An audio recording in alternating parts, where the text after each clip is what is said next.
Magandang araw po mga kapatid. A blessed and beautiful day, brothers and sisters. Welcome to our PP Carmel. Once again, together we listen to the words of God and ponder their challenges in our own times. Today is February 17, 2026, Tuesday of the 6th week in Ordinary Times. Our readings. The first reading is taken from the letter of James, chapter 1, verses 12 to 18. Happy are those who patiently endure trials, because afterward they will receive the crown of life, which the Lord promised to those who love Him. No one, when tempted, should say, "This temptation comes from God." God is never tempted, and He can never tempt anyone. Instead, each of us is lured and enticed by our own evil desires. Once this desire has conceived, it gives birth to sin, and sin, when fully grown, gives birth to death. Do not be deceived, my beloved. Every good and perfect gift comes from above. My beloved, from the Father of light, in whom there is no change or shadow of a change.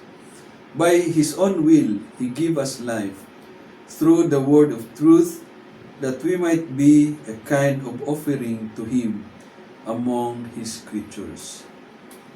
The word of the Lord. Our psalm from Psalm 94, it says, "Blessed the man you instruct, O Lord." And our gospel reading from the Gospel of St. Mark, chapter 8, verses 14 to 21. The disciples had forgotten to bring more bread, and had only one loaf with them in the boat.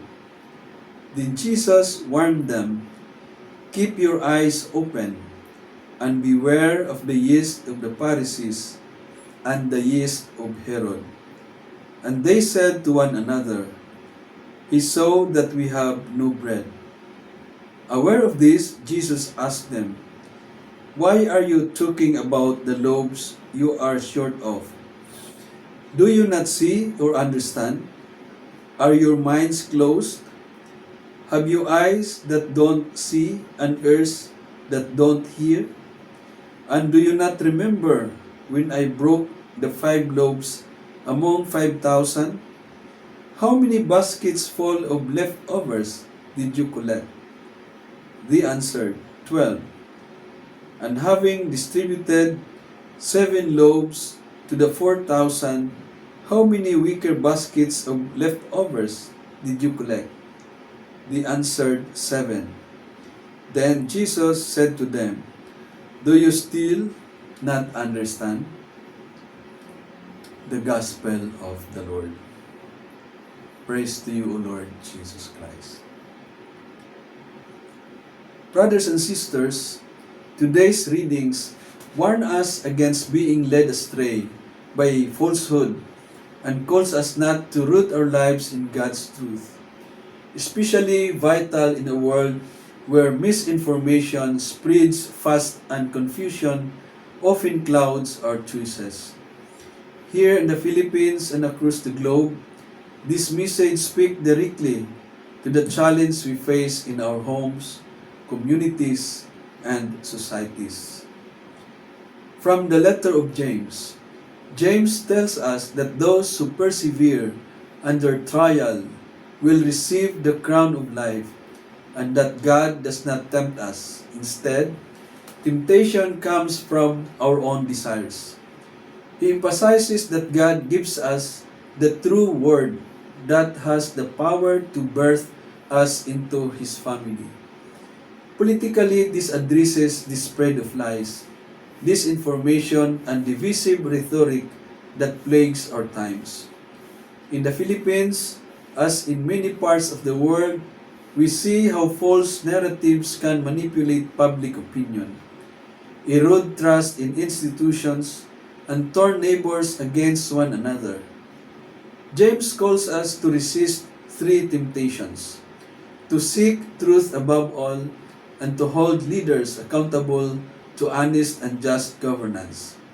Socially, it speaks to the allure of shortcuts and self-serving choices, whether in business, relationships, or community life. When we prioritize personal gain over the common good, we give in to the very desires that lead us astray. Instead, James reminds us that God's truth calls us to build a society rooted in fairness, compassion, and mutual respect. From the Psalm, the psalmist cries out, "Lord, you are our refuge. When anxiety was great within me, your consolation brought joy to my soul." This reminds us that even in times of confusion and distress, God is our anchor. In the Philippine context, where we face frequent challenges from economic hardship to natural disasters, we know how easily anxiety can take hold. Yet we also know the comfort that comes from turning to God and to one another in solidarity. Globally, as conflicts escalate and uncertainties grow, the Psalm calls us to find strength not in fleeting solutions, but in the steadfast love of God that sustains communities through every trial. Religiously, it challenges us to let our faith be a source of comfort and action, not just to seek solace for ourselves, but to bring consolation to those who suffer. From the Gospel of Mark, Jesus rebukes his disciples for forgetting the loaves and for not understanding.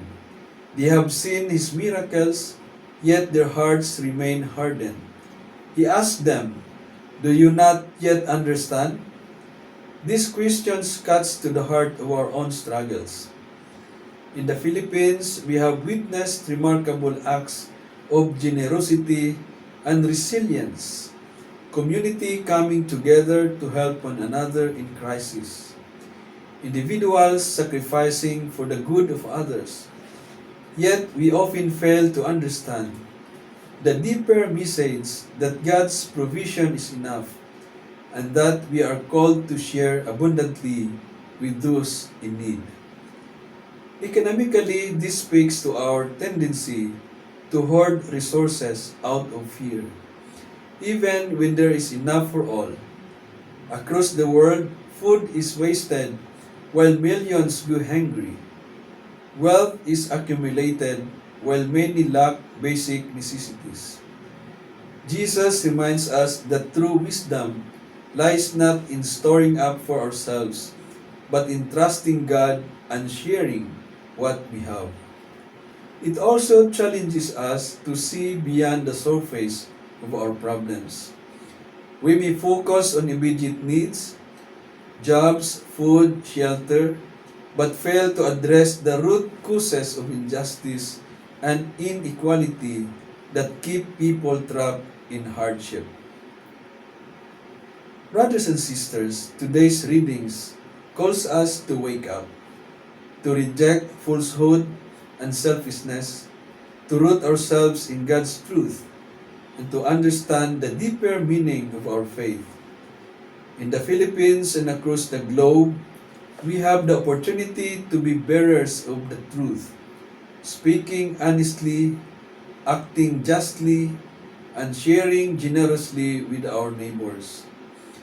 May we open our hearts to God's Word, let go of the desires that lead us astray, and work to build a world where all people can flourish. In the name of the Father, and of the Son, and of the Holy Spirit. Amen.